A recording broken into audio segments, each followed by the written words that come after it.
Anauba sermon amaga loinana ojasing amasung ichilinausing khudingmakpu aihakna aikhogi kanbiba mapu Prabhu Jesu Christagi mingda khurumjari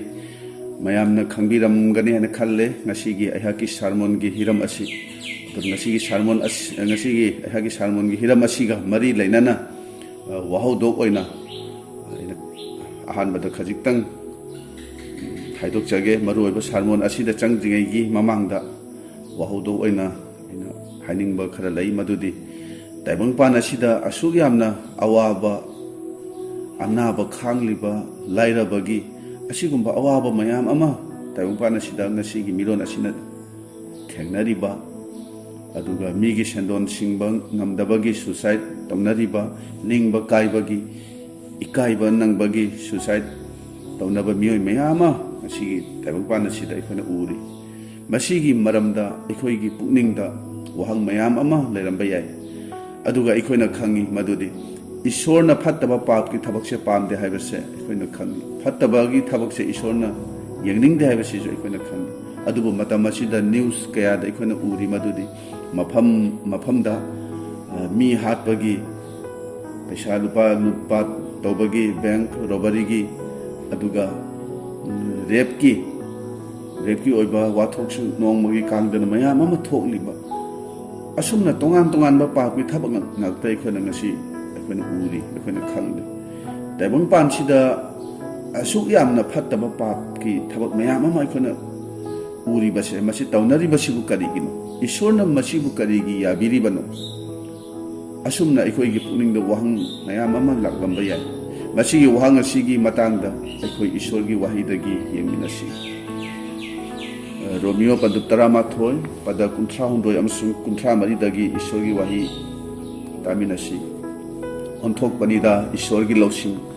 amasung khangba animaki lal kaya da lu khrabano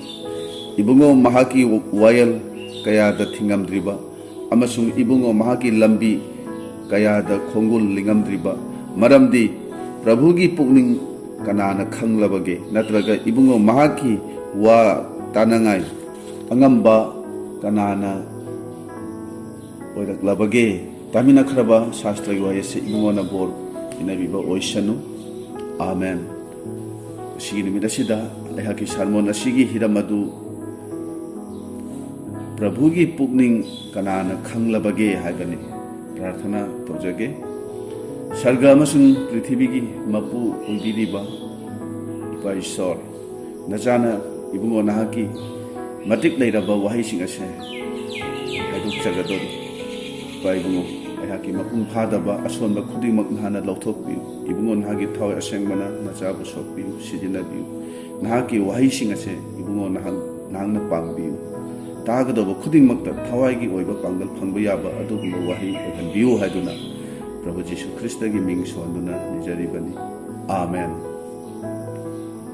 nungsiraba marupsing ngasigi miron asina historic thodok oriba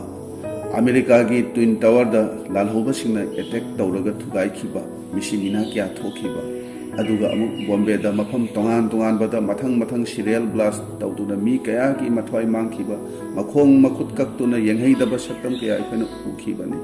miron ngasigi miron asina madu singka kawba ngamlaro asita natana hojiki matam asida tongan ba mafamda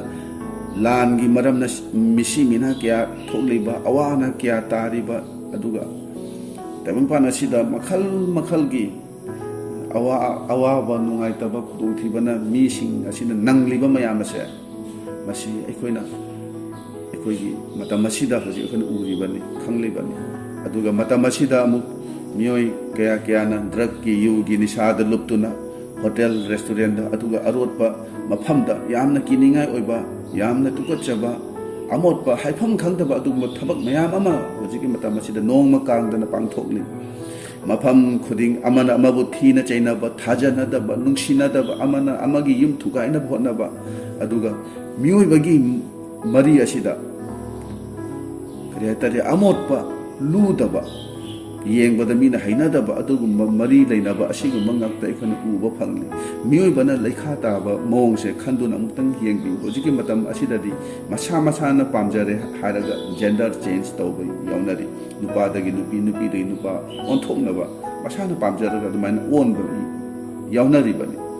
ꯃꯥꯟꯅꯕ sex marriage ꯍꯧꯖꯤꯛꯀꯤ ꯃꯇꯝ ꯑꯁꯤꯗ ꯌꯥꯝꯅ ꯀꯟꯅ ꯇꯧꯅꯔꯤꯕꯅꯤ ꯑꯥꯏꯟꯅ ꯌꯥꯔꯤ ꯃꯁꯤ ꯏꯁꯣꯔꯅ ꯌꯥꯗꯕ ꯑꯣꯏꯔꯕꯁꯨ ꯁꯃꯥꯖꯅ ꯑꯥꯏꯟꯅ ꯌꯥꯔꯕꯅꯤ ꯌꯥꯝꯅ ꯑꯉꯛꯄ ꯑꯀꯤꯕ ꯐꯤꯕꯝ ꯑꯃꯗ ꯉꯁꯤꯒꯤ ꯃꯤꯔꯣꯟ ꯑꯁꯦ ꯂꯩꯔꯤꯕꯅꯤ ꯍꯥꯏꯕꯁꯦ ꯑꯩꯅ ꯃꯔꯨꯞꯁꯤꯡꯗ ꯍꯥꯏꯖꯅꯤꯡꯕꯅꯤ ꯏꯟꯇꯔꯅꯦꯠ ꯑꯃꯁꯨꯡ ꯁꯣꯁꯤꯌꯦꯜ ꯃꯦꯗꯤꯌꯥꯒꯤ ꯃꯔꯝꯅ ꯁꯥꯏꯕꯔ ꯀ꯭ꯔꯥꯏꯝ ꯑꯁꯤꯗ ꯀꯦꯁꯅ ꯄꯤꯛ ꯊꯟꯈꯔꯦ ꯑꯉꯛꯄ ꯑꯀꯤꯕ ꯀꯦꯁꯅ ꯄꯤꯛ ꯊꯜꯂꯕꯅꯤ ꯑꯗꯨꯒ ꯑꯁꯤꯒꯤ ꯃꯊꯛꯇ ꯑꯃꯨꯛ ꯍꯦꯀꯔꯁꯤꯡꯒꯤ ꯑꯋꯥꯕ ꯑꯩꯈꯣꯏꯒꯤ ꯕꯦꯡ ꯑꯦꯀꯥꯎꯟꯇꯒꯤ ꯄꯩꯁꯥ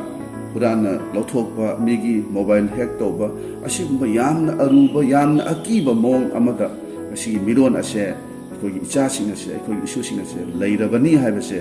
ꯑꯁꯤ ꯑꯩꯈꯣꯏ ꯈꯪꯃꯤꯟꯅꯁꯤ ꯃꯁꯤ ꯃꯌꯥꯝꯁꯤ ꯎꯔꯦ ꯍꯥꯏꯔꯒ ꯏꯁꯣꯔꯅ ꯃꯁꯤ ꯃꯌꯥꯝ ꯑꯁꯤꯕꯨ ꯀꯔꯤꯒꯤ ꯌꯥꯕꯤꯔꯤꯕꯅꯣ ꯑꯁꯨꯝꯅ ꯑꯩꯈꯣꯏꯒꯤ ꯄꯨꯛꯅꯤꯡꯗ ꯋꯥꯈꯜ ꯂꯥꯛꯄ ꯅꯠꯇ꯭ꯔꯒ ꯑꯁꯤꯒꯨꯝꯕ ꯑꯩꯈꯣꯏꯒꯤ ꯄꯨꯛꯅꯤꯡ ꯑꯁꯤꯗ ꯋꯥꯍꯪ ꯑꯃ ꯑꯩꯈꯣꯏꯒꯤ ꯁꯣꯏꯗꯅ ꯐꯥꯎꯔꯝꯒꯅꯤ ꯍꯥꯏꯅ ꯑꯩꯅ ꯈꯟꯖꯕꯅꯤ ꯑꯗꯨꯅ ꯉꯁꯤꯒꯤ ꯅꯨꯃꯤꯠ ꯑꯁꯤꯗ ꯑꯩꯅ ꯍꯥꯏꯖꯅꯤꯡꯕꯗꯤ ꯕꯥꯏꯕꯜꯅ ꯍꯥꯏꯔꯤ ꯏꯁꯣꯔꯒꯤ ꯂꯧꯁꯤꯡ ꯑꯗꯨ ꯀꯌꯥꯗ ꯂꯨꯈ꯭ꯔꯕꯅꯣ ꯄ꯭ꯔꯚꯨꯒꯤ ꯄꯨꯛꯅꯤꯡ ꯀꯅꯥꯅ ꯈꯪꯂꯕꯒꯦ ꯍꯥꯏꯅ ꯍꯥꯏꯕꯁꯤ ꯑꯩꯈꯣꯏꯅ ꯈꯪꯃꯤꯟꯅꯕ ꯌꯥꯕꯗꯤ ꯇꯥꯏꯕꯪꯄꯥꯟ ꯑꯁꯤꯗ ꯏꯁꯣꯔꯅ ꯁꯩꯇꯥꯟꯕꯨ ꯂꯩꯍꯜꯂꯤꯕꯁꯦ ꯑꯩꯈꯣꯏꯒꯤ ꯐꯅꯕꯒꯤꯗꯃꯛꯇꯅꯤ ꯍꯥꯏꯕꯁꯤꯅꯤ ꯑꯩꯈꯣꯏꯅ ꯈꯟꯕ ꯌꯥꯏ ꯃꯁꯤꯕꯨ ꯀꯔꯤ ꯋꯥꯐꯝꯅꯣ ꯍꯥꯏꯗꯨꯅ ꯑꯩꯈꯣꯏꯅ ꯅꯤꯡꯁꯤꯡꯕ ꯌꯥꯕꯗꯤ ꯏꯁꯣꯔꯗꯤ ꯑꯩꯈꯣꯏꯗꯒꯤ ꯌꯥꯝꯅ ꯁꯤꯡꯕꯅꯤ ꯑꯩꯈꯣꯏꯅ ꯈꯪꯉꯤ ꯄ꯭ꯔꯤꯊꯤꯕꯤꯁꯦ ꯃꯥꯂꯪꯗ ꯇꯥꯎꯔꯒ ꯂꯩꯔꯤꯕꯅꯤ ꯃꯁꯤꯒꯤ ꯃꯅꯨꯡꯗ ꯁꯃꯨꯗ꯭ꯔ ꯑꯗꯨꯒ ꯆꯤꯡꯖꯥꯎ ꯀꯌꯥ ꯑꯩꯈꯣꯏ ꯃꯥꯂꯦꯝ ꯄ꯭ꯔꯤꯊꯤꯕꯤ ꯑꯁꯤꯗ ꯂꯩꯔꯤꯕꯅꯤ ꯃꯁꯤ ꯏꯁꯣꯔꯅ ꯁꯦꯝꯕꯤꯕꯅꯤ ꯃꯍꯥꯛꯅ ꯀꯔꯝꯅ ꯅꯨꯃꯤꯠ ꯊꯥ ꯊꯋꯥꯟꯃꯤꯆꯥꯛꯄꯨ ꯃꯐꯝ ꯑꯃꯗ ꯂꯦꯡꯗꯅ ꯊꯝꯕꯤꯔꯤꯕ ꯑꯁꯤꯒꯨꯝꯕ ꯃꯥꯒꯤ ꯂꯧꯁꯤꯡ ꯃꯌꯥꯝꯁꯦ ꯑꯩꯈꯣꯏꯅ ꯂꯥꯝꯕ ꯐꯪꯗꯦ ꯍꯧꯖꯤꯛꯀꯤ ꯃꯇꯝ ꯑꯁꯤꯗ ꯃꯐꯝꯗ ꯑꯋꯥ ꯑꯅꯥ ꯑꯃꯁꯨꯡ ꯐꯠꯇꯕ ꯄꯥꯞꯀꯤ ꯊꯕꯛ ꯃꯌꯥꯝꯁꯦ ꯀꯔꯤꯒꯤꯅꯣ ꯑꯁꯨꯛ ꯌꯥꯝꯅ ꯊꯣꯛꯂꯤꯕꯁꯦ ꯀꯔꯤꯒꯤꯅꯣ ꯏꯁꯣꯔꯅ ꯑꯁꯤ ꯃꯌꯥꯝꯁꯤꯕꯨ ꯀꯔꯤꯒꯤ ꯊꯣꯛꯍꯜꯂꯤꯕꯅꯣ ꯏꯁꯣꯔꯅ ꯁꯩꯇꯥꯟ ꯃꯌꯥꯝꯁꯤꯕꯨ ꯀꯔꯤꯒꯤ ꯑꯃꯨꯛꯇꯗ ꯄꯨꯝꯅꯃꯛ ꯂꯣꯏꯁꯤꯟꯗ꯭ꯔꯤꯕꯅꯣ ꯑꯗꯨ ꯑꯣꯏꯔꯕꯗꯤ ꯉꯁꯤ ꯇꯥꯏꯕꯪꯄꯥꯟ ꯑꯁꯤꯗ ꯑꯋꯥ ꯑꯅꯥ ꯑꯁꯤ ꯑꯅꯥ ꯆꯥꯕ ꯐꯪꯗꯕꯒꯤ ꯂꯥꯏꯔꯕꯒꯤ ꯑꯗꯨꯒ ꯃꯇꯝ ꯑꯁꯤꯗ ꯀꯣꯔꯣꯅꯥ ꯁꯤꯔꯤꯕ ꯃꯤꯑꯣꯏ ꯃꯌꯥꯝ ꯄꯨꯝꯅꯃꯛꯁꯦ ꯇꯥꯏꯕꯪꯄꯥꯟ ꯑꯁꯤꯗ ꯂꯩꯔꯝꯗꯕ ꯌꯥꯕꯅꯤ ꯍꯥꯏꯕꯁꯦ ꯑꯩꯈꯣꯏꯅ ꯈꯟꯕ ꯌꯥꯕꯅꯤ ꯏꯁꯣꯔꯅ ꯉꯁꯤꯒꯤ ꯅꯨꯃꯤꯠ ꯑꯁꯤ ꯐꯥꯎꯕꯗ ꯁꯩꯇꯥꯟꯕꯨ ꯄ꯭ꯔꯤꯊꯤꯕꯤꯁꯤꯗ ꯂꯩꯍꯜꯂꯤꯕꯁꯦ ꯑꯩꯈꯣꯏꯒꯤ ꯑꯐꯕ ꯑꯣꯏꯅꯕꯒꯤꯅꯤ ꯍꯥꯏꯕꯁꯦ ꯃꯇꯥꯡ ꯑꯁꯤꯗ ꯑꯩꯈꯣꯏ ꯕꯥꯏꯕꯜꯗꯒꯤ ꯋꯥꯔꯤ ꯑꯃ ꯌꯦꯡꯃꯤꯟꯅꯁꯤ ꯑꯩꯈꯣꯏꯅ ꯈꯪꯉꯤ ꯑꯔꯤꯕ ꯋꯥꯂꯦꯞꯅꯕꯗ ꯏꯁꯣꯔꯅ ꯃꯁꯥꯃꯛꯅ ꯆꯤꯡꯕꯤꯔꯤꯕ ꯖꯥꯇꯤ ꯑꯃ ꯑꯣꯏꯔꯤꯕ ꯏꯖꯔꯦꯜꯒꯤ ꯃꯤꯁꯤꯡꯅ ꯃꯇꯝ ꯑꯃꯗ ꯁꯥꯃꯨꯑꯦꯜꯗ ꯖꯥꯠ ꯑꯇꯩꯅ ꯇꯧꯅꯕꯒꯨꯝꯅ ꯑꯩꯈꯣꯏꯕꯨ ꯉꯥꯛꯄꯤ ꯁꯦꯟꯕꯤꯅꯕ ꯅꯤꯡꯊꯧ ꯑꯃ ꯊꯝꯕꯤꯌꯨ ꯍꯥꯏꯅ ꯍꯥꯏꯈꯤ ꯋꯥꯐꯝꯁꯤ ꯇꯥꯕꯗ ꯏꯁꯣꯔꯅ ꯄꯦꯜꯂꯝꯗꯦ ꯏꯁꯣꯔꯅꯁꯨ ꯃꯈꯣꯏꯅ ꯍꯥꯏꯔꯤꯕꯁꯦ ꯅꯪꯅ ꯄꯥꯡꯊꯣꯛꯎ ꯍꯥꯏꯅ ꯁꯥꯃꯨꯑꯦꯜꯗ ꯍꯥꯏꯈꯤꯕꯅꯤ ꯑꯗꯨꯅ ꯕꯦꯟꯖꯥꯃꯤꯟ ꯁꯥꯒꯩꯒꯤ ꯀꯤꯁ ꯀꯧꯕ ꯅꯨꯄꯥ ꯑꯃꯒꯤ ꯃꯆꯥꯅꯨꯄꯥ ꯁꯥꯎꯜ ꯍꯥꯏꯔꯤꯕꯁꯦ ꯏꯁꯣꯔꯅ ꯑꯍꯥꯟꯕ ꯅꯤꯡꯊꯧ ꯑꯣꯏꯅ ꯈꯟꯗꯣꯛꯇꯨꯅ ꯏꯖꯔꯦꯜꯗ ꯆꯍꯤ 90 ꯅꯤꯡꯊꯧ ꯑꯣꯏꯅ ꯄꯥꯟꯈꯤ ꯃꯍꯥꯛꯅ ꯅꯤꯡꯊꯧ ꯑꯣꯏꯅ ꯄꯥꯜꯂꯤꯉꯩꯗ ꯏꯁꯣꯔꯒꯤ ꯍꯥꯏꯕ ꯏꯟꯗꯕꯒꯤ ꯃꯔꯝꯅ ꯏꯁꯣꯔꯅ ꯃꯥꯕꯨ ꯊꯥꯗꯣꯛꯈꯤ ꯃꯍꯥꯛꯅ ꯅꯤꯡꯊꯧ ꯑꯣꯏꯕꯗꯣ ꯄꯥꯝꯈꯤꯗꯦ ꯏꯁꯣꯔꯅ ꯂꯣꯏꯅꯕꯤꯗ꯭ꯔꯕ ꯃꯔꯝꯅ ꯅꯤꯡꯊꯧ ꯁꯥꯎꯜꯅ ꯑꯁꯣꯏꯕ ꯑꯃꯁꯨꯡ ꯑꯄꯪꯕ ꯊꯕꯛ ꯃꯌꯥꯝ ꯑꯃ ꯇꯧꯈꯤ ꯃꯇꯥꯡꯁꯤꯗ ꯍꯥꯏꯖꯅꯤꯡꯕꯗꯤ ꯏꯁꯣꯔꯅ ꯊꯥꯗꯣꯛꯈ꯭ꯔꯕ ꯃꯤꯁꯦ ꯌꯥꯝꯅ ꯑꯉꯛꯄ ꯌꯥꯝꯅ ꯑꯄꯪꯕ ꯊꯕꯛꯁꯦ ꯃꯈꯣꯏꯅ ꯇꯧꯕꯁꯦ ꯑꯩꯈꯣꯏꯅ ꯎꯕꯅꯤ ꯃꯤꯗꯨꯗ ꯏꯁꯣꯔ ꯌꯥꯎꯗ꯭ꯔꯦ ꯏꯁꯣꯔꯅ ꯂꯣꯏꯅꯕꯤꯗ꯭ꯔꯦ ꯍꯥꯏꯕꯁꯦ ꯁꯦꯡꯅ ꯃꯤ ꯈꯨꯗꯤꯡꯃꯛꯅ ꯍꯦꯛꯇ ꯎꯕ ꯐꯪꯕꯅꯤ ꯏꯁꯣꯔꯅ ꯂꯣꯏꯅꯕꯤꯗ꯭ꯔꯕꯗ ꯁꯥꯎꯜ ꯇꯞꯅ ꯏꯁꯣꯔꯗꯒꯤ ꯌꯥꯝꯅ ꯂꯥꯞꯊꯣꯛꯈꯤ ꯑꯗꯨꯅ ꯏꯁꯣꯔꯅ ꯁꯥꯃꯨꯑꯦꯜꯗ ꯍꯥꯏ ꯁꯥꯎꯜꯕꯨ ꯑꯩꯅ ꯏꯖꯔꯦꯜꯒꯤ ꯅꯤꯡꯊꯧ ꯑꯣꯏꯅ ꯍꯥꯞꯈꯤꯕꯗꯨꯗ ꯑꯩ ꯊꯣꯏꯗꯣꯛꯅ ꯅꯨꯡꯉꯥꯏꯇꯦ ꯑꯗꯨꯅ ꯆꯠꯂꯨ ꯕꯦꯠꯂꯦꯍꯦꯝꯗ ꯂꯩꯕ ꯖꯦꯁꯤꯒꯤ ꯃꯆꯥꯁꯤꯡꯒꯤ ꯃꯔꯛꯇꯒꯤ ꯑꯃꯕꯨ ꯅꯤꯡꯊꯧ ꯑꯣꯏꯅꯕ ꯑꯩꯅ ꯈꯟꯗꯣꯛꯂꯦ ꯁꯥꯃꯨꯑꯦꯜꯅ ꯖꯦꯁꯤꯒꯤꯗ ꯆꯠꯇꯨꯅ ꯁꯥꯃꯨꯑꯦꯜꯅ ꯃꯆꯥꯁꯤꯡ ꯑꯗꯨ ꯎꯅꯈꯤꯕꯅꯤ ꯑꯗꯨꯕꯨ ꯂꯩꯔꯝꯂꯤꯕ ꯃꯆꯥꯁꯤꯡ ꯀꯅꯥ ꯑꯃꯠꯇꯕꯨ ꯅꯤꯡꯊꯧꯅ ꯊꯥꯎ ꯅꯣꯏꯕꯗꯣ ꯏꯁꯣꯔꯅ ꯌꯥꯕꯤꯈꯤꯗꯦ ꯃꯇꯥꯡꯁꯤꯗ ꯍꯥꯏꯖꯅꯤꯡꯕꯗꯤ ꯃꯤꯅꯗꯤ ꯃꯇꯝ ꯄꯨꯝꯕꯗ ꯅꯍꯥꯛꯀꯤ ꯁ꯭ꯇꯦꯇꯁ ꯌꯦꯡꯒꯅꯤ ꯅꯍꯥꯛꯅ ꯀꯔꯤ ꯁꯦꯠꯂꯤ ꯀꯔꯤ ꯆꯥꯔꯤ ꯀꯔꯤ ꯇꯣꯡꯂꯤ ꯀꯔꯝꯕ ꯁꯦꯜ ꯐꯣꯟ ꯄꯥꯏꯔꯤ ꯀꯔꯝꯕ ꯀꯥꯔ ꯕꯥꯏꯛ ꯇꯣꯡꯉꯤ ꯑꯁꯨꯝꯅ ꯃꯇꯝ ꯄꯨꯝꯕꯗ ꯃꯄꯥꯟꯊꯣꯡꯒꯤ ꯑꯣꯏꯕ ꯐꯤꯕꯝ ꯑꯗꯣ ꯃꯤꯅ ꯅꯉꯣꯟꯗ ꯌꯦꯡꯒꯅꯤ ꯑꯗꯨꯕꯨ ꯏꯁꯣꯔꯅꯗꯤ ꯃꯇꯝ ꯄꯨꯝꯕꯗ ꯃꯤꯑꯣꯏꯕꯒꯤ ꯊꯃꯣꯏꯕꯨ ꯌꯦꯡꯒꯅꯤ ꯃꯤꯅꯗꯤ ꯅꯍꯥꯛꯀꯤ ꯔꯦꯄꯨꯇꯦꯁꯟ ꯌꯦꯡꯒꯅꯤ ꯏꯁꯣꯔꯅꯗꯤ ꯃꯇꯝ ꯄꯨꯝꯕꯗ ꯅꯍꯥꯛꯀꯤ ꯊꯃꯣꯏꯕꯨ ꯆꯥꯡ ꯇꯧꯔꯛꯀꯅꯤ ꯑꯗꯨꯅ ꯏꯁꯣꯔꯅ ꯗꯥꯕꯤꯗꯀꯤ ꯄꯨꯛꯅꯤꯡꯕꯨ ꯈꯪꯗꯨꯅ ꯗꯥꯕꯤꯗꯄꯨ ꯈꯟꯗꯣꯛꯇꯨꯅ ꯁꯥꯃꯨꯑꯦꯜꯅ ꯃꯆꯤꯟ ꯃꯅꯥꯎꯁꯤꯡꯒꯤ ꯃꯃꯥꯡꯗ ꯃꯍꯥꯛꯄꯨ ꯊꯥꯎ ꯅꯣꯏꯈꯤꯕꯅꯤ ꯅꯤꯡꯊꯧ ꯑꯣꯏꯅ ꯑꯚꯤꯁꯦꯛ ꯇꯧꯈꯤꯕꯅꯤ ꯗꯥꯕꯤꯗꯄꯨ ꯊꯥꯎ ꯅꯣꯏꯔꯕ ꯃꯇꯨꯡꯗ ꯃꯍꯥꯛꯅ ꯑꯍꯥꯟꯕ ꯑꯣꯏꯅ ꯒꯣꯂꯤꯌꯠꯄꯨ ꯃꯍꯥꯛꯅ ꯍꯥꯠꯈꯤꯕꯅꯤ ꯃꯇꯝ ꯑꯗꯨꯗꯒꯤ ꯍꯧꯅ ꯗꯥꯕꯤꯗ ꯌꯥꯝꯅ ꯃꯃꯤꯡ ꯆꯠꯄ ꯃꯤ ꯑꯃ ꯑꯣꯏꯈꯤ ꯏꯖꯔꯦꯜ ꯑꯄꯨꯝꯕꯗ ꯗꯥꯕꯤꯗꯄꯨ ꯌꯥꯝꯅ ꯋꯥꯡꯅ ꯊꯥꯒꯠꯅꯈꯤ ꯑꯗꯨꯕꯨ ꯁꯣꯜꯅꯗꯤ ꯃꯗꯨ ꯌꯥꯝꯅ ꯅꯨꯡꯉꯥꯏꯈꯤꯗꯦ ꯃꯔꯝꯗꯤ ꯃꯇꯝ ꯑꯗꯨꯗ ꯅꯤꯡꯊꯧ ꯑꯣꯏꯅ ꯂꯩꯔꯤꯕꯗꯣ ꯁꯣꯜꯅꯤ ꯑꯗꯨꯅ ꯁꯥꯎꯜꯅ ꯗꯥꯕꯤꯗꯄꯨ ꯌꯦꯛꯅꯕꯒꯨꯝꯅ ꯈꯟꯕ ꯍꯧꯈ꯭ꯔꯦ ꯃꯈꯣꯏ ꯑꯅꯤꯃꯛ ꯏꯁꯣꯔꯕꯨ ꯅꯤꯡꯖꯕ ꯏꯖꯔꯦꯜ ꯃꯆꯥꯅꯤ ꯑꯗꯨꯒꯤꯁꯨ ꯃꯊꯛꯇ ꯃꯈꯣꯏ ꯑꯅꯤ ꯃꯔꯤꯁꯨ ꯊꯣꯛꯅꯔꯤꯕꯅꯤ ꯃꯔꯝꯗꯤ ꯁꯥꯎꯜꯒꯤ ꯃꯆꯥꯅꯨꯄꯤ ꯗꯥꯕꯤꯗꯅ ꯂꯧꯔꯤꯕꯅꯤ ꯑꯗꯨ ꯑꯣꯏꯔꯕꯁꯨ ꯁꯥꯎꯜ ꯗꯥꯕꯤꯗꯄꯨ ꯍꯥꯠꯅꯅꯕ ꯀꯣꯏꯇꯥꯟ ꯇꯥꯟꯅꯩ ꯑꯗꯨꯒ ꯗꯥꯕꯤꯗꯅ ꯃꯐꯝ ꯑꯃꯗꯒꯤ ꯃꯐꯝ ꯑꯃꯗ ꯀꯣꯏꯆꯦꯟ ꯆꯦꯟꯗꯨꯅ ꯂꯣꯠꯇꯨꯅ ꯍꯤꯡꯅꯅꯕ ꯍꯣꯠꯅꯈꯤ ꯀꯔꯤꯒꯨꯝꯕ ꯃꯇꯝꯗ ꯖꯣꯅꯥꯊꯥꯟꯗ ꯗꯥꯕꯤꯗꯅ ꯍꯥꯏ ꯅꯍꯥꯛꯀꯤ ꯅꯄꯥꯕꯨꯡꯅ ꯑꯩꯕꯨ ꯍꯥꯠꯅꯅꯕ ꯍꯣꯠꯅꯔꯤꯕꯁꯦ ꯀꯔꯤꯒꯤꯅꯣ ꯑꯩꯒꯤ ꯏꯔꯥꯜ ꯀꯔꯤꯅꯣ ꯑꯩꯉꯣꯟꯗ ꯑꯁꯨꯝꯅ ꯇꯧꯔꯤꯁꯦ ꯇꯧꯗꯅꯕ ꯃꯉꯣꯟꯗ ꯍꯥꯏꯕꯤꯌꯨ ꯍꯥꯏꯗꯨꯅ ꯗꯥꯕꯤꯗꯅ ꯖꯣꯅꯥꯊꯥꯟꯗ ꯍꯥꯏꯖꯕꯁꯦ ꯑꯩꯈꯣꯏꯅ ꯎꯕ ꯐꯪꯕꯅꯤ ꯑꯁꯨꯝꯅ ꯁꯥꯎꯜꯅ ꯀꯜꯂꯛꯄꯒꯤ ꯃꯔꯝꯅ ꯗꯥꯕꯤꯗꯄꯨ ꯍꯥꯠꯀꯦ ꯍꯥꯏꯗꯨꯅ ꯇꯥꯟꯅꯕꯁꯤꯗ ꯃꯐꯝ ꯑꯃꯗꯒꯤ ꯃꯐꯝ ꯑꯃꯗ ꯗꯥꯕꯤꯗꯅ ꯆꯦꯟꯗꯨꯅ ꯍꯤꯡꯅꯅꯕ ꯃꯥꯅ ꯂꯣꯠꯆꯩ ꯑꯗꯨꯅ ꯗꯥꯕꯤꯗꯅ ꯃꯐꯝ ꯑꯃꯗ ꯂꯣꯠꯇꯨꯅ ꯂꯩꯔꯤꯉꯩꯗ ꯃꯐꯝ ꯑꯗꯨꯗ ꯃꯍꯥꯛꯅ ꯄ꯭ꯔꯚꯨꯗꯤ ꯑꯩꯒꯤ ꯊꯨꯞꯆꯐꯝꯅꯤ ꯑꯁꯨꯝꯍꯥꯏꯅ ꯏꯁꯣꯔꯗ ꯆꯪꯖꯈꯤꯕꯗꯣ ꯂꯥꯏꯁꯣꯜ ꯏꯁꯩꯒꯤ ꯃꯐꯝ ꯑꯃꯗ ꯑꯩꯈꯣꯏꯅ ꯎꯔꯤ ꯆꯤꯡꯅꯨꯡ ꯍꯨꯠꯇ ꯆꯪꯗꯨꯅ ꯂꯣꯠꯄ ꯃꯐꯝ ꯑꯗꯨꯗ ꯂꯥꯏꯅꯤꯡꯊꯧꯗꯤ ꯑꯩꯒꯤ ꯆꯪꯖꯐꯝꯅꯤ ꯍꯥꯏꯅ ꯗꯥꯕꯤꯗꯅ ꯏꯈꯤꯕꯅꯤ ꯃꯥꯕꯨ ꯍꯥꯠꯀꯦ ꯍꯥꯏꯗꯨꯅ ꯊꯤꯔꯛꯄ ꯃꯇꯝꯗ ꯃꯍꯥꯛꯅ ꯂꯣꯠꯂꯤꯕ ꯃꯐꯝ ꯑꯗꯨꯗ ꯄ꯭ꯔꯚꯨꯗꯤ ꯑꯩꯒꯤ ꯀꯟꯕꯤꯕ ꯃꯄꯨꯅꯤ ꯍꯥꯏꯗꯨꯅ ꯏꯁꯣꯔꯗ ꯆꯪꯖꯈꯤꯕꯗꯣ ꯂꯥꯏꯁꯣꯜ ꯏꯁꯩꯗ ꯑꯩꯈꯣꯏꯅ ꯎꯕ ꯐꯪꯏ ꯃꯇꯥꯡꯁꯤꯗ ꯈꯪꯃꯤꯟꯅꯕ ꯌꯥꯕꯗꯤ ꯁꯥꯎꯜꯕꯨ ꯁꯩꯇꯥꯟꯅ ꯁꯤꯖꯤꯟꯅꯔꯤ ꯃꯗꯨꯗꯤ ꯗꯥꯕꯤꯗꯄꯨ ꯍꯥꯠꯅꯅꯕꯒꯤꯗꯃꯛꯇꯅꯤ ꯑꯗꯨꯕꯨ ꯁꯥꯎꯜꯒꯤ ꯃꯔꯝꯅ ꯗꯥꯕꯤꯗꯅ ꯏꯁꯣꯔꯒꯤ ꯃꯅꯥꯛꯇ ꯍꯦꯟꯅ ꯅꯛꯁꯤꯜꯂꯤ ꯋꯥꯔꯤ ꯑꯁꯤꯗ ꯑꯩꯈꯣꯏꯅ ꯃꯈꯣꯏ ꯑꯍꯨꯝ ꯎꯕ ꯐꯪꯂꯤ ꯏꯁꯣꯔ ꯗꯥꯕꯤꯗ ꯑꯃꯁꯨꯡ ꯁꯥꯎꯜ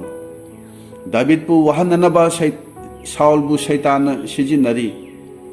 ꯗꯥꯕꯤꯗꯅ ꯃꯗꯨ ꯎꯕꯗ ꯏꯁꯣꯔꯒꯤ ꯃꯅꯥꯛꯇ ꯍꯦꯟꯅ ꯅꯛꯁꯤꯟꯖꯔꯤ ꯑꯩꯈꯣꯏꯅ ꯈꯪꯕ ꯌꯥꯕꯗꯤ ꯗꯥꯕꯤꯗꯅ ꯏꯈꯤꯕ ꯂꯥꯏꯁꯣꯜ ꯏꯁꯩ ꯑꯌꯥꯝꯕꯁꯦ ꯁꯥꯎꯜꯅ ꯃꯥꯕꯨ ꯍꯥꯠꯀꯦ ꯍꯥꯏꯗꯨꯅ ꯇꯥꯟꯅꯕ ꯃꯇꯝ ꯑꯗꯨꯗ ꯏꯈꯤꯕꯅꯤ ꯊꯥꯖꯕ ꯑꯩꯈꯣꯏꯗ ꯊꯣꯛꯂꯤꯕ ꯑꯋꯥꯕ ꯐꯠꯇꯕ ꯑꯊꯦꯝꯕ ꯄꯨꯝꯕꯁꯦ ꯑꯐꯕ ꯑꯣꯏꯅꯕꯒꯤꯗꯃꯛ ꯏꯁꯣꯔꯅ ꯁꯤꯟꯕꯤꯕꯅꯤ ꯍꯥꯏꯕꯁꯦ ꯃꯇꯥꯡ ꯑꯁꯤꯗ ꯑꯩꯅ ꯍꯥꯏꯖꯅꯤꯡꯕꯅꯤ ꯏꯁꯣꯔꯒꯤ ꯂꯧꯁꯤꯡ ꯑꯃꯁꯨꯡ ꯃꯥꯒꯤ ꯄꯨꯛꯅꯤꯡꯕꯨ ꯈꯪꯗꯕꯅ ꯑꯩꯈꯣꯏꯇꯅ ꯌꯥꯝꯅ ꯋꯥꯖꯕꯒꯤ ꯋꯥꯅꯤ ꯅꯨꯡꯁꯤꯔꯕ ꯏꯆꯤꯜ ꯏꯅꯥꯎꯁꯤꯡ ꯏꯅꯥꯈꯨꯟꯕꯁꯤꯡꯅ ꯏꯁꯣꯔꯒꯤ ꯂꯩꯕꯥꯛꯇ ꯆꯪꯕꯁꯦ ꯑꯋꯥꯕꯅꯤ ꯍꯥꯏꯗꯨꯅ ꯖꯤꯁꯨꯅ ꯍꯥꯏꯕꯁꯤ ꯀꯔꯤꯒꯤꯅꯣ ꯑꯗꯣꯝꯅ ꯈꯟꯗꯨꯅ ꯌꯦꯡꯕꯤꯌꯨ ꯂꯥꯏꯔꯕ ꯑꯃꯒꯤ ꯃꯆꯥꯅꯤꯄꯥꯅ ꯅꯥꯔꯕꯗꯤ ꯍꯣꯁꯄꯤꯇꯥꯜꯗ ꯄꯨꯈꯠꯇꯨꯅ ꯂꯥꯌꯦꯡꯅꯕ ꯁꯦꯜ ꯂꯩꯇꯦ ꯂꯥꯏꯔꯕꯗꯨꯅ ꯃꯇꯝ ꯑꯗꯨꯗ ꯀꯔꯤ ꯇꯧꯒꯅꯤ ꯏꯁꯣꯔꯗ ꯃꯈꯨꯠ ꯂꯣꯟꯅꯗꯨꯅ ꯏꯆꯥꯁꯤꯕꯨ ꯀꯟꯕꯤꯌꯨ ꯍꯥꯏꯗꯨꯅ ꯍꯥꯏꯖꯒꯅꯤ ꯃꯔꯝꯗꯤ ꯃꯥꯒꯤ ꯂꯝꯕꯤ ꯑꯇꯣꯞꯄ ꯀꯔꯤꯃꯠꯇ ꯃꯥꯒꯤ ꯂꯩꯇꯕꯅꯤ ꯑꯗꯨꯕꯨ ꯏꯅꯥꯈꯨꯟꯕ ꯑꯣꯏꯔꯒꯗꯤ ꯀꯔꯤ ꯈꯟꯒꯅꯤ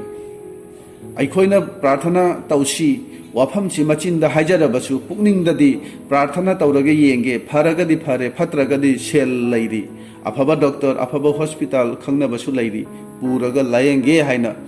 ina khunba sel paiba nupa adunadi asumna khangani asi hai haiduna aikoi lairaba atonbagum laisi haiba madudi natte aikoi gi irakta ina khulabasu makhoi gi thajabadu ishorda thamli ishorda chena makoina thajari adubu hariba asigumba midi yamna tangi ngasi taibang pana sigi ina khunba sing asida ishorbu thajau jisubu thajau haina harurabadi makoina harakani aikhoigi problem amatta leite ishorbu haibadi jisubu losilaga kari tawdono maramdi jisusu ishor aikhoigi akhona ningjariba lai mayam sisu asisu amattani pumnamak chap manai haina makoina hairakani adubu hariba sel paiba ina khunba sing asina makoi masamak natraga macha sing aduna karigumba naba matamda hospital dagi natraga doctor na upai leitre kanbang ngamlaroi haina haraklabadi makhoi do ishorbu thirakani singlupta lakani aigi ichagi damakta aigi damakta prarthana tobiu haidona lakani aduga anaba phaningbagi maramna jisu kristabu thajakiba mi mayam ama asi singlup asida yauribani karigino ishorna shaitan bu taibang pana sida lehanba yabiri base karigino madugi paukhumdi mi kharadi makhoi masana pamjana aigi inakta lagloi adubu masina aigi nakta tharakani masi ishorna sengna khangni shaitan makhoi bu wahangani madugi awabaduda aigi inakta changakani aduga makhoi bu aina phangjagani haibase shaitan ishorna sengna khangbani shaitan makhoi bu wahanbagi maramna makhoina aigi inakta changjarakani haibase ishorna phajana khang aikhoi mi ama oina khanduni yengbi aikhoi mi ama oina kaya ta losing leibano bike thauna nakongda mobile phone akhoigi cell phone ase chaptuna thamaga wari pumnamak sanagani gari su thogani aduga brake accelerator class na chingba ikoi loina control tawgani ning mangda gari lakpa su yengani wakhal ju phajana khangani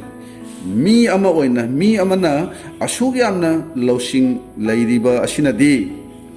mi bu sembiriba ishor mahaki losing adudi kayata lugani ibungo magi pukningbu kanana khangani masi miyoibana khangba ngamlaroidaba aduga lamba phanglaroidaba wafamni mahaki losing asinani shaitan bu hojikki matam asi phawbada taibang pana sida lehalibase magi losing asinani haibase aikoi khangminasi afaba wapau haibase nahaki mathakta awa na taroi ishor ninglaga karigi wagani sel paigadabani aduga inak khungani madu afaba wapau natte adubu afaba wapau haibasidi shaitan gi thabak khuding mak ado nahaki hen yaifanabagi damak ishorna sijinagani haibase masini masi ekoi khangba phai ekoina maihoronda uri josepu mayamba singna nungsidabagi maramna kalakpagi maramna hatlage haiduna guhada langthaki adubu mafam adudagi amuk lokhatlaga Egypta minai oina yonthoki shaitan nadi khalli hojikti joseph loire magi mangkhiba mang adusu oithoklaroi khallaga shaitan hauna nokhibani adubu Egypt asidasu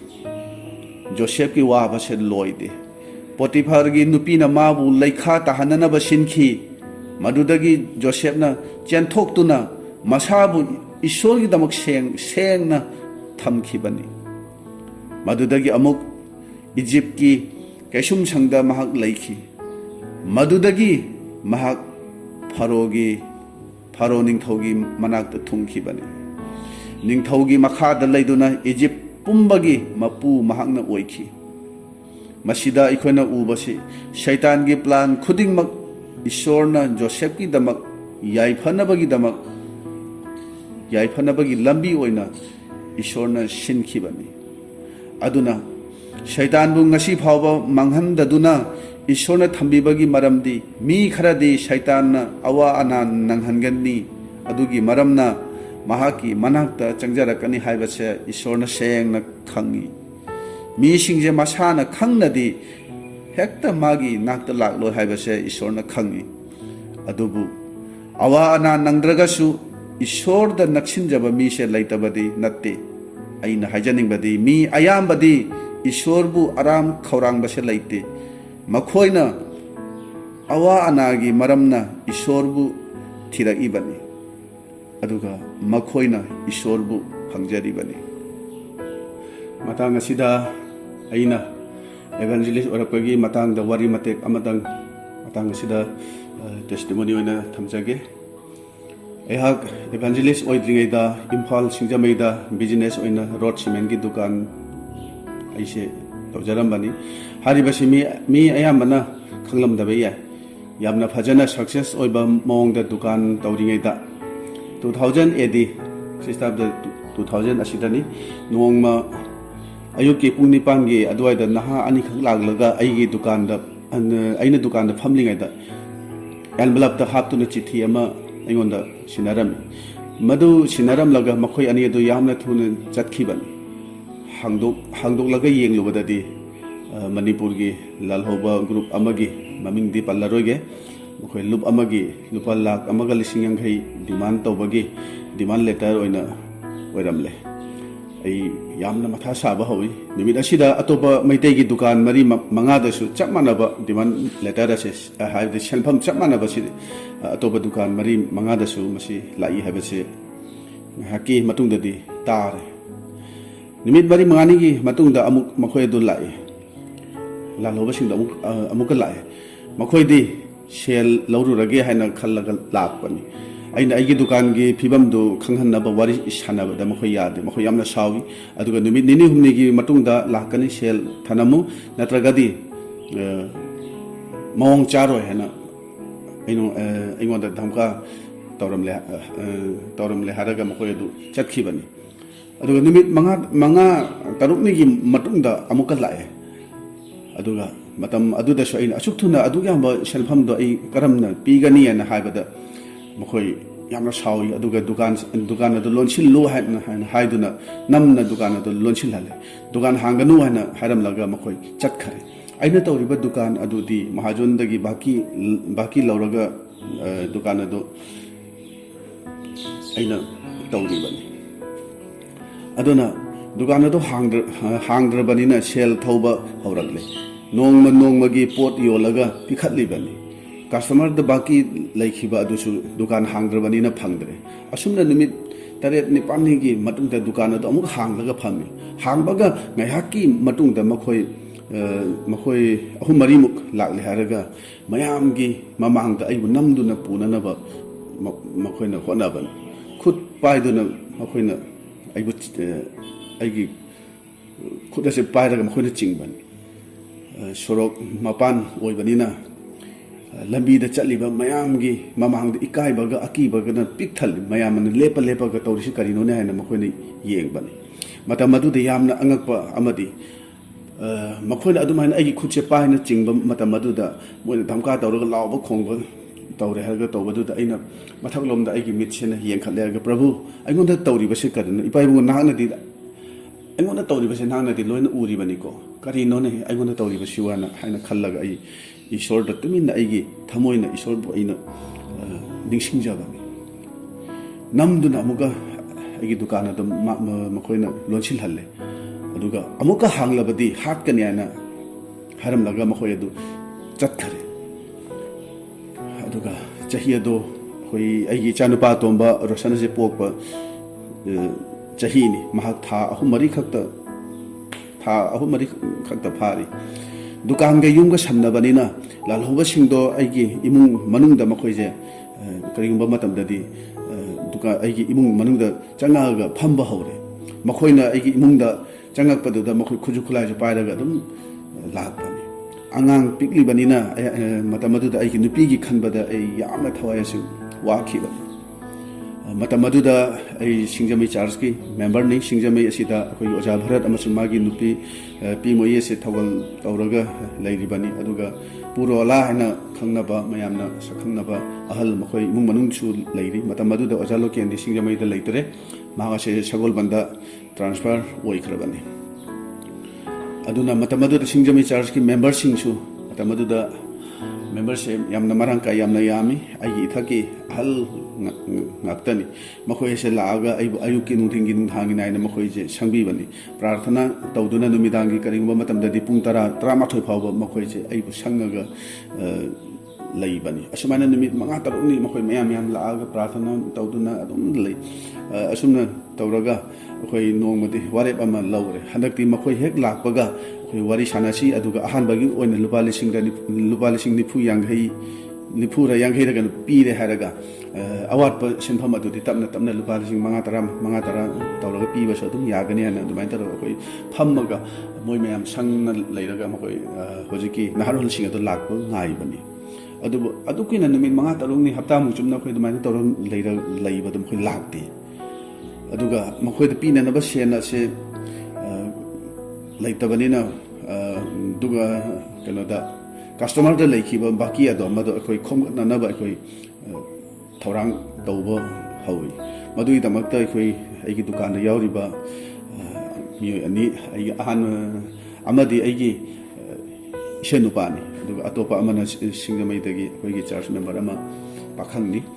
mokoi ani do customer da laikhiba baki do thawru sa hina thare ahan ba hek changba yumadu da ishorgi thabga do akoi na uba phangki bani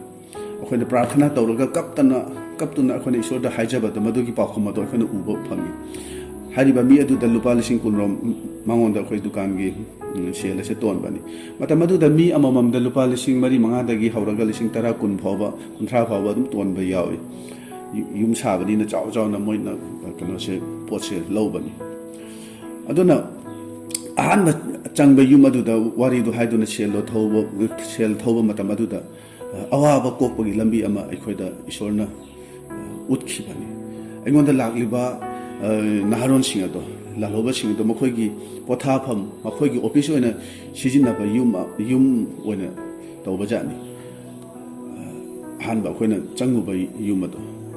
adona mahangna sinduna hojiki naharon gi makhoigi luchingba haigadara commander haigadara kana madoga makhoi wari sanari yamna laiba mong amada mahangna di wari do sani haina ina tab semana dukan phami basidi khoi gi angang singni makhoi pesa pai basu natte mahajon dagi road simena se baki da lawre haraga sendong khaktani makhoina lahoba se pesa su pai badi natte adona noma gi jola ga mahajon da poda se pesa singgatli bani adona khoi la bani na kari gumba kharadi adum tawhange hana makhoi wari je sanaraga makhoi laiba makhoi mitare ni pandugi jacket amamam tholaga adumaina ingonda lakhiba dimana do wari ado adumaina toraga loina khibani mi momda lupa chatra chanipan lising mukta ba jacket amamam pire haraga adumaina matamatuda diman lakhiba do losinaki adubu atopada lakpasing adudi makhodi lupa lakh ama lising kuthani fu maina tingi haina koina takhiban asumna 2000 chahi asima asumaina lalhobagi demand gi maramna dukan se yamna soki maram di dukan da pochei leiba mi se lakhi dare maram di makhoina aki bamsu phawba jani maram di aingonda thokhiba tawkhiba sing mi ayamana loina khangkhare adumaina tawre haraga mathangda amuka 2001 asida manipur gi ngamkhai kaiba yaro hena irang ama amuka thoki greater nagaland gi makhoi gi area shembagi akhoi manipur gi chinglam makhai nagaland gi oina na ba khona ba do madu da manipur gi ngamkhai kaiba yaro hena choba irang ama thoki matamadu da manipur si yamna phibam sokhi ban manipur gi assembly mai thadana kotana dumaina mi mayama siduna achoba wathok ama thoki bani aduna manipur sida sarkar gi thabak ꯇꯧꯔꯤꯕꯁꯤꯡ ꯑꯁꯤꯅ ꯇꯣꯂꯣꯞ ꯆꯥꯡ ꯅꯥꯏꯅ ꯐꯪꯗꯕꯗꯒꯤ ꯗꯨꯀꯥꯟ ꯑꯆꯧꯕ ꯑꯁꯣꯛꯄ ꯑꯃ ꯑꯣꯏꯈꯤ ꯑꯁꯨꯃꯥꯏꯅ ꯃꯊꯪ 2000 ꯑꯃꯁꯨꯡ 2001 ꯆꯍꯤ ꯑꯅꯤꯃꯛꯁꯦ ꯑꯩ ꯌꯥꯝꯅ ꯋꯥꯈꯤ ꯃꯔꯝꯗꯤ ꯃꯍꯥꯖꯣꯟꯁꯤꯡꯒꯤ ꯁꯦꯜꯁꯦ ꯌꯥꯝ ꯆꯥꯎꯅ ꯇꯣꯜꯂꯤ ꯃꯇꯝ ꯑꯗꯨꯗ ꯂꯨꯄꯥ ꯆꯥꯎꯔꯥꯛꯅ ꯂꯥꯛ 10 ꯃꯨꯛ ꯑꯣꯏꯒꯅꯤ ꯍꯧꯖꯤꯛꯇ ꯍꯥꯏꯔꯒꯗꯤ ꯌꯥꯝꯈ꯭ꯔꯦ ꯂꯨꯄꯥ ꯂꯥꯛ 50 ꯅꯤꯐꯨꯃꯨꯛꯀꯤ ꯀꯩꯅꯣ ꯑꯣꯏꯒꯅꯤ ꯁꯦꯟꯐꯝ ꯑꯣꯏꯒꯅꯤ ꯑꯗꯨꯅ ꯃꯁꯤ ꯃꯌꯥꯝꯅ ꯁꯤꯡꯕ ꯉꯝꯗꯕꯒꯤ ꯑꯗꯨꯒ ꯀꯁꯇꯃꯔꯗ ꯂꯩꯔꯤꯕ ꯄꯩꯁꯥꯁꯤꯡ ꯕꯥꯀꯤꯁꯤꯡ ꯑꯗꯨꯁꯨ ꯃꯇꯝ ꯆꯥꯅ ꯐꯪꯗꯕꯒꯤ ꯇꯨꯝꯕ ꯆꯥꯕ ꯈꯪꯗꯅ ꯑꯩꯁꯦ ꯑꯉꯥꯎꯕ ꯑꯗꯨꯃꯥꯏꯅ ꯇꯧꯕꯅꯤ ꯃꯍꯥꯖꯣꯟꯁꯤꯡꯗ ꯄꯩꯁꯥ ꯊꯧꯕ ꯂꯥꯛꯄ ꯃꯤ ꯊꯥꯔꯛꯄ ꯃꯁꯤꯗ ꯉꯥꯡꯅꯕꯁꯤꯗ ꯑꯋꯥꯕ ꯏꯀꯥꯏꯕ ꯃꯌꯥꯝ ꯑꯃ ꯊꯦꯡꯅꯈꯤꯕꯅꯤ ꯑꯩꯒꯤ ꯑꯋꯥꯕꯁꯤꯒꯤꯗꯃꯛꯇ ꯑꯩꯅ ꯑꯩꯈꯣꯏ ꯑꯣꯖꯥ ꯚꯔꯠ ꯑꯃꯁꯨꯡ ꯑꯣꯖꯥ ꯂꯣꯀꯦꯟ ꯃꯈꯣꯏꯁꯤ ꯃꯅꯥꯛꯇ ꯍꯦꯛ ꯆꯠꯂꯦ ꯍꯥꯏꯔꯒ ꯑꯌꯨꯛꯀꯤ ꯅꯨꯡꯗꯥꯡꯒꯤ ꯑꯩꯁꯦ ꯄ꯭ꯔꯥꯔꯊꯅꯥ ꯇꯧꯔꯒ ꯑꯗꯨꯝ ꯂꯩꯔꯦ ꯗꯨꯀꯥꯟ ꯍꯥꯡꯕꯣꯏ ꯍꯥꯡꯗꯕꯣꯏ ꯇꯧꯔꯒ ꯂꯩꯕꯅꯤ ꯑꯩ ꯆꯦꯜꯂꯒ ꯂꯩꯕ ꯑꯗꯨꯃꯥꯏꯅ ꯇꯧꯔꯦ ꯑꯗꯨꯃꯥꯏꯅ ꯋꯥꯔꯤꯉꯩ ꯃꯇꯝ ꯑꯁꯤꯗ ꯅꯣꯡꯃ ꯏꯈꯪ ꯈꯪꯍꯧꯗꯅ ꯑꯣꯖꯥ ꯂꯣꯀꯦꯟ ꯑꯩꯉꯣꯟꯗ ꯍꯥꯏꯕꯅꯤ ꯔꯥꯖꯦꯟ ꯅꯪꯒꯤ ꯗꯨꯀꯥꯟ ꯇꯧꯕꯁꯦ ꯏꯁꯣꯔꯅ ꯌꯥꯗꯕ ꯃꯥꯜꯂꯦ ꯅꯪꯁꯦ ꯏꯁꯣꯔꯒꯤ ꯀꯣꯂꯤꯡ ꯅꯪꯁꯦ ꯏꯁꯣꯔꯅ ꯃꯥꯒꯤ ꯊꯧꯒꯜ ꯇꯧꯅꯕꯒꯤꯗꯃꯛꯇ ꯀꯧꯕ ꯃꯥꯜꯂꯦ ꯅꯪ ꯊꯧꯒꯜ ꯇꯧꯅꯕ ꯆꯠꯂꯣ ꯍꯥꯏꯅ ꯍꯥꯏꯕꯅꯤ ꯃꯇꯝ ꯑꯗꯨꯗ ꯑꯩ ꯑꯣꯖꯥ ꯂꯣꯀꯦꯟꯒꯤ ꯋꯥꯗꯣ ꯑꯍꯥꯟꯕ ꯇꯥꯕꯗ ꯑꯩ ꯅꯣꯛꯅꯤꯡꯕ ꯐꯥꯎꯋꯦ ꯃꯔꯝꯗꯤ ꯃꯇꯝ ꯑꯗꯨꯗ ꯃꯈꯣꯏꯒꯤ ꯇꯣꯂꯣꯞ ꯑꯗꯣ ꯑꯩꯅ ꯈꯪꯉꯤ ꯂꯨꯄꯥ 3,000, 4,000, 5,000 ꯑꯗꯨꯗꯩ ꯍꯦꯟꯗꯦ ꯑꯗꯨꯕꯨ ꯃꯥꯅ ꯍꯟꯖꯟ ꯍꯟꯖꯟꯅ ꯑꯗꯨꯃꯥꯏꯅ ꯍꯥꯏꯕꯗꯨꯗ ꯅꯣꯡꯃꯗ ꯑꯩ ꯏꯁꯥꯅ ꯌꯥꯔꯦ ꯍꯣꯏ ꯌꯦꯡꯉꯒꯦ ꯍꯥꯏꯅ ꯑꯗꯨꯃꯥꯏꯅ ꯃꯔꯛ ꯑꯦꯔꯤꯌꯥꯁꯤꯗ interview जाऊरे हारगा ngasi ai ishorgi thogal tawba ama oina evangelist oina ishorgi thogal tawraga ingna chikna leiba ngambase masine aina silinau singda marup singda aina haijaning base masi damakta evangelist ai oina bagi damakta jaloken amasung oja baradoi mathai mahasena aibu kanna support tawbi khibani adu damakta makoi bai hanana थागली अदुगा ईश्वरगी plan से मसिदा इना हाइजनिंग बसे चाही अनि चुमना इना वाजा खिबा अदुबु वारबा मतम अदुदसु ईश्वरदा इना हेना हेना इना नक्सिनदुना प्रार्थना तौरगा लेन खिबा कप्पगा अवाबा खांगगा लैखिबा दो मदुगी महि अदो ngasi ai ईश्वरगी थौगल तौनबे दमक्ते ईश्वरना आइबु कौबिबा दा हाबसे इना मतम अदुगादि इना खंगदे अदुबु हौजिकते इना मयक सेंगना खंग प्रभुगी पुक्निंग कनाना खंगलबगे ना हाइबसिनि ईश्वरगी पुक्निंग असे एखोइना खंगबसे एखोइना हेक्तन ngамदे अदु अखुना वारी खुदिंग मगासिदा ईश्वरगी प्लान अमदि लैरि हाइबसे अइना इचिलिनाव सिंगदा इना ngasi numit asida हाइजनिंग बानी नुंसिदबा अइगी इचिलिनाव सिंग मरुप सिंग बाइबल ना हाइदि मतम अमदि लाकनी मतम अदुददि धर्म चेनबा सिंगना हिंगनी शैतान अमसु मागी थबक पुंगनमक लैररोय हाइना हाइदि अदु हौजिक हारिबा मतम असिदि मी खरबु शैतान चांग येंगहन्नबगी दमकदे ईश्वरना याबिबानी अइना हाइजनिंग बादि ताइबंग पान दा अवाबा खरा खांगबसिना नोरोक्ता ताबदगिदि यामना फखरबा वाफमनि जिसुना नुपि लानबगी मतंग दा हारि नमितना नंगबु पापता तहल्लबदि खोतोखो मितकी मरमना नोरोक्ता ताबदगिदि मितना मा यावदना सोइनाइरगा सरगदा चंगबना फै हारि मसिदा खंगहनबसिदि नोरोक असे कयागी मतिक साथीबनो हाइबदो मसिदा खंगहलिबनि नोरोक हाइबसि यामना साथी अदुना लुक पंदुप 13 असिदा अखोइना उबा फंगबनि इना खंबा नुपादुना मागी मचिन मना मंगा ताइबंग पान लेहौरिबदो मखोय अदो मागना लैरिबा नोरोकी मैनुंग अदुदा लाक्तनबा लाजारबु पाउ संदोकनबा थाबिउ हाइदुना अब्राहम दा हाइबदो अखोइना उबा फंगि ताइबंग पान असिदा अखोइना ngasi तौरिबा चटलिबा खल्लिबा ngangliba खुदिंग मगसे अखोइ हिंगलिबा पुनसि महिंगसे अकाउबा लैतना असुम निंगसिंगदुना नोरोक अदुदा अखोइ अवाबा खांगनि हाइबसे इना खंबा नुपा असि वारिदगी अखोइना खंगि नुंसिरबा इचिलिनाउसिंग मरुप मपांगसिंग दा इना नोलुकना हाइजरि मतम लैरि पुक्निंग होंगसि बाइबल सिदा अखोइना उरि ngasi ताइबंग पान सिदा लैरिबा अखोइदा इना खंबा नुपा सिना मांगना नोरोक्तगी पिरक लैबा पाउजेल असे अखोइ मसि अखोइ खंथमिनसि नोरोक्ता तादनबा पुक्निंग होंगु हाइना मांगना हाइबसे अखोइ मसि खंथमिनसि जिसुना अखोइबु नुंगसि मांगना अखोइबु मागी मनाक्ता लैमिनबसे मांगना पामबनि अखोइगी पंथुंगसे नोरोक नत्ते ईश्वरगी ममांगदा मागा लैमिनबसि अदुम ओइनमकपु